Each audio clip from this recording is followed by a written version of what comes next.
Olivia Betterton had never intended to become the village oracle. All she wanted was to keep the shop her grandmother had run for 47 years, the ivy-mothered shop front on Chapel Lane, whose windows smelled of damp bricks, cedar shelves, and whatever bloom was in season. Yet somewhere between trimming her first bunch of Michaelmas daisies and wrapping the last sprig of holly for Christmas wreaths, the flowers had begun to speak, not aloud, not in any language she could name. They spoke the way thunder threatens rain, a hush before something inevitable. Each bouquet she arranged left her with a skipping heartbeat, a brush of knowing. When she gave old Mrs. Wallace 3 crimson tulips tied with silver ribbon, Olivia suddenly felt a wash of uncontainable laughter. 2 days later, Mrs. Wallace's wayward son returned from Edinburgh with tales of a surprise promotion, and the widow giggled like a girl through the whole Sunday service. When she handed Vicar's wife Lorna a posy of violets and white lilac, a weight sank in her lungs like wet soil. Sure enough, Lorna confessed a fortnight later she had been sleepless with dread over a test at the hospital. Olivia kept quiet. Foretelling emotions was not the same as foretelling events, but it was uncanny enough to stir gossip. Netherford was the sort of place where a single new garden gnome appeared and half the windows twitched with speculation. Better to let the village believe she had merely inherited Granny Betterton's green thumb. There was, however, one man around whom her talent fell silent. Thomas Reed, the stoic beekeeper, whose apiary bordered her back garden. Thomas was tall, sun-browned, and almost mythically self-contained. He walked with the unhurried certainty of a man who aligned each footstep with the planet's slow spin. Every morning at dawn, before the cockerel crowed, he carried frames of honeycomb across the dew-peeled grass, bees orbiting his veil like planets respecting an unspoken gravity. In the years since Olivia returned to Netherford, they had exchanged fewer than 24 words, mostly pleasantries about the weather, bees in her lavender, the price of postage. Yet, despite the bland neighborly chats, she was drawn to him with a helpless curiosity, like a candle to its own flame. Everyone else's feelings bloomed around her in spectral colors. Thomas remained blank, an unpainted canvas. No bouquet she prepared for him hinted at anything. It was as though the flowers, usually so eager to whisper, pressed their petals together and refused. Maybe he's simply content. Her assistant Lily suggested one slow Tuesday while pricking oasis foam for funeral sprays. Contentment can be very quiet. Even contentment has a note, Olivia replied. A hum, at least. With Tomas, there's nothing. The man keeps bees. Maybe he's learned to be still enough that even the flowers can't hear him thinking. Olivia laughed, but that night she found herself staring at the dark shadow of the apiary from her bedroom window, unsettled by the blank space where Thomas's feelings ought to be. It was, she realized, a challenge unlike any she had faced. If her bouquets revealed future emotions, then perhaps the right bouquet could coax Thomas's emotions into revealing themselves. An impossible arrangement, but she had built a life of snipping impossibilities into shape. She began collecting materials in secret. From the hedgerows outside Bramble Cross, she gathered harebells the color of twilight.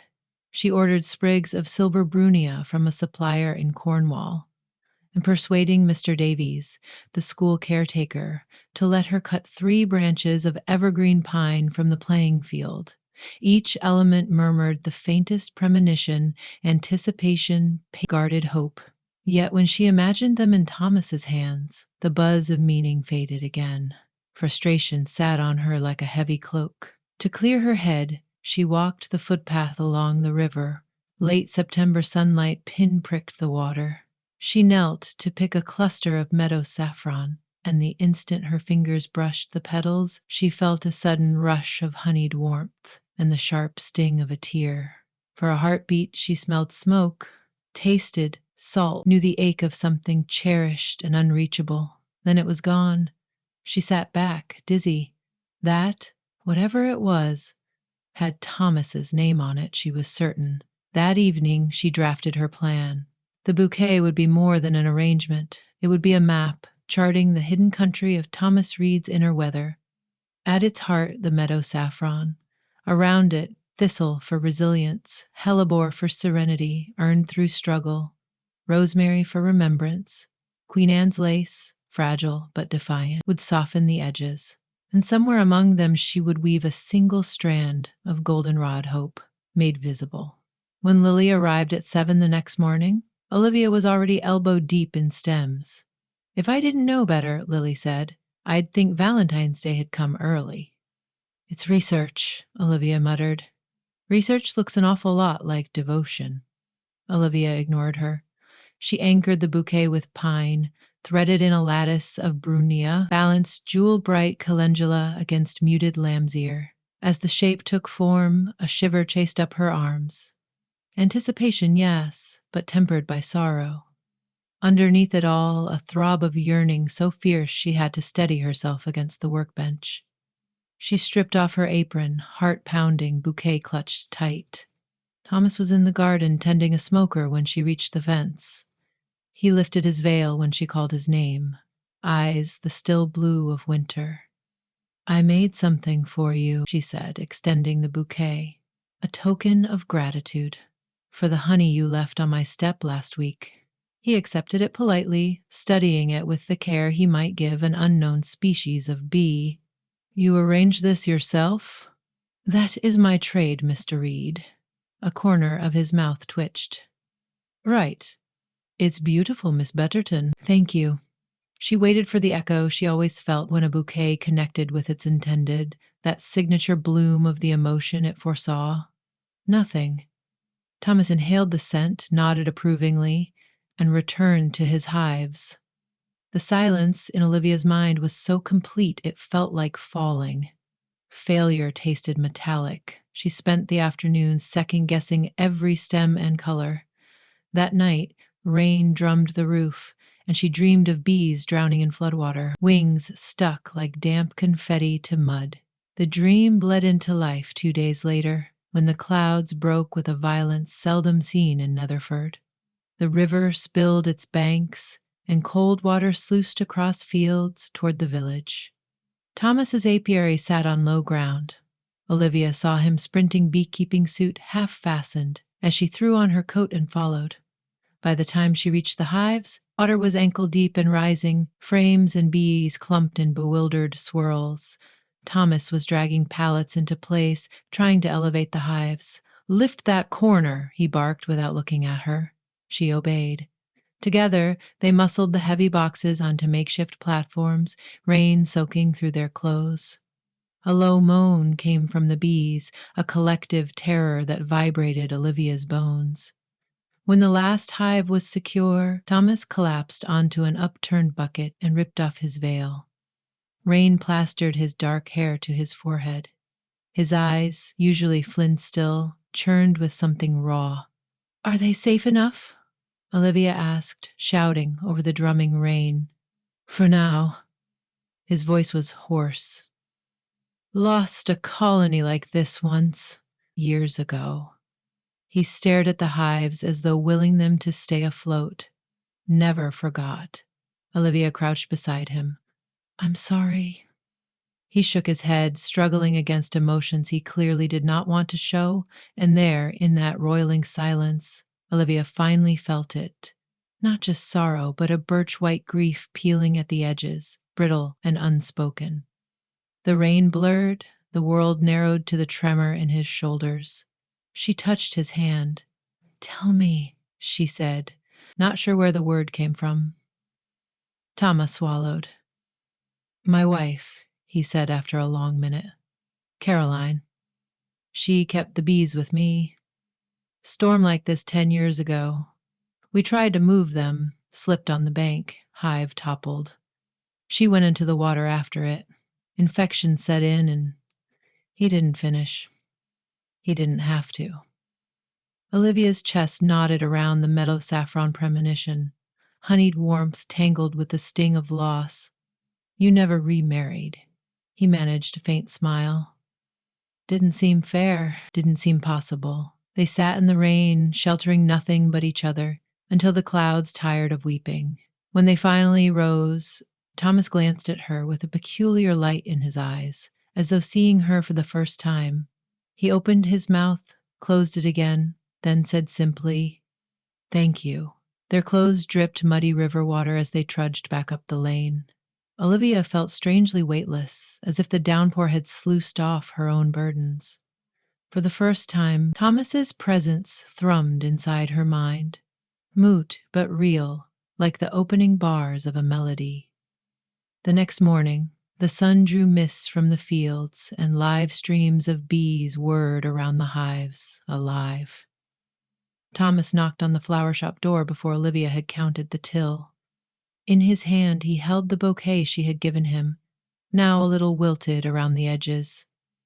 "I think I owe you an explanation," he said. "Stepping inside, you don't owe me anything." "Maybe I need to give it anyway." He set the bouquet on the counter. "These flowers, when I looked at them, I felt possibilities. Haven't let myself feel those in a long time. Frightened me." He traced the rim of a calendula petal. "Then the storm came, and you helped. Now I keep thinking perhaps the possibilities aren't so dangerous after all." Olivia's pulse fluttered. "I'm glad." He cleared his throat. "There's a fair in Hambury on Saturday. They're showing a new documentary on pollinators, and I thought—" His voice faltered, replaced by a boyish awkwardness she would have sworn he had polished out of himself years ago. "Would you come with me?" She smiled, heart rising like a lark. "I'd like that very much." After he left, Lily emerged from the stockroom, smirking. "Research, was it?" "Sush!" Olivia swatted her with a ribbon roll, but she was too giddy to mind the teasing. Over the following weeks, Thomas and Olivia found gentle routines. He brought jars of early autumn honey to pair with her spice scones. She carried him mugfuls of chai while he mended frames. They spoke of small things: the hive's new queen, the local council planting fruit trees, Lily's plans to join a theater troupe. Yet beneath each conversation ran a deeper current. Olivia noticed the first change in her own work. When she arranged blooms for customers now, the emotions she sensed were no longer separated from her by glass. They flowed through her like notes in a shared song. She realized she had grown afraid of feelings hers and others since her strange talent arrived. Thomas's openness, fumbled and brave, had shown her how to stand inside the music rather than outside, analyzing the score. One evening in late October, as frost sugared the rose hips, Thomas set a wooden box on the fence between their gardens. "Sample of the new batch," he said. "Heather and clover. Thought you might like first taste." Inside lay 3 glass jars, the honey thick as amber caught at sunset. Nestled among them was a piece of comb, shaped like a small hexagonal heart. Olivia felt the hum before her fingers touched it.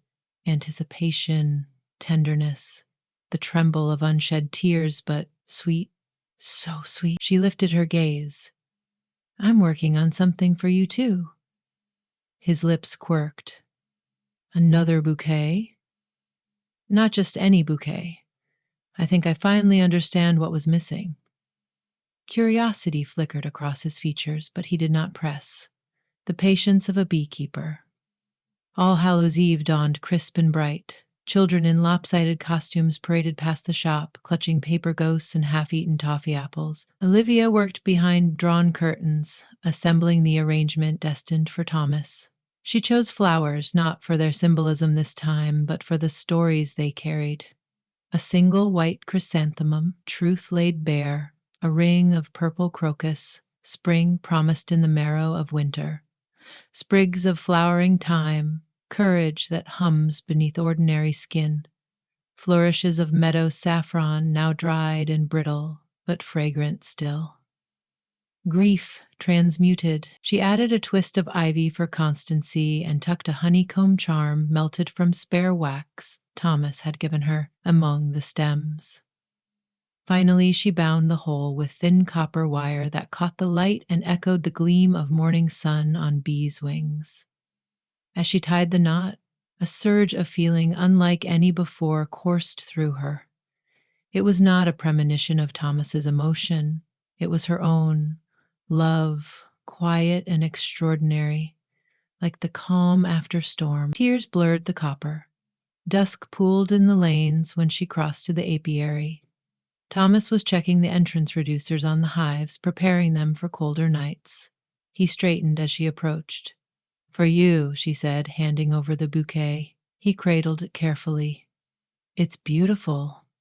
May I ask its meaning?" "You can," she said, breath fogging in the chill. "But this time I'm not certain the flowers will answer. It's more my declaration." He met her gaze, sea blue eyes steady. "Then I'll look after it. Same as the hives." He lifted the bouquet to his face. A long silence stretched as he inhaled. Then Olivia felt an emotion so strong she flinched, a warmth that radiated like mid-July sun on her cheeks, threaded with awe and a sweet ache of longing. She realized it was not only Thomas she felt, it was the symmetry of both their hearts answering one another. He stepped closer. "How strange," he murmured, voice rough. "All this time I've kept bees for their order, their predictability. Yet, standing here, holding these flowers, nothing feels predictable. It feels alive." She swallowed. "Is that a complaint?" A soft laugh. "A thanksgiving." He set the bouquet gently on the capped hive top, then took her chilled hands in his. "Olivia Betterton, will you share the unknown with me? Storms, silence, and everything blooming between?" "Yes," she breathed, too full for more words.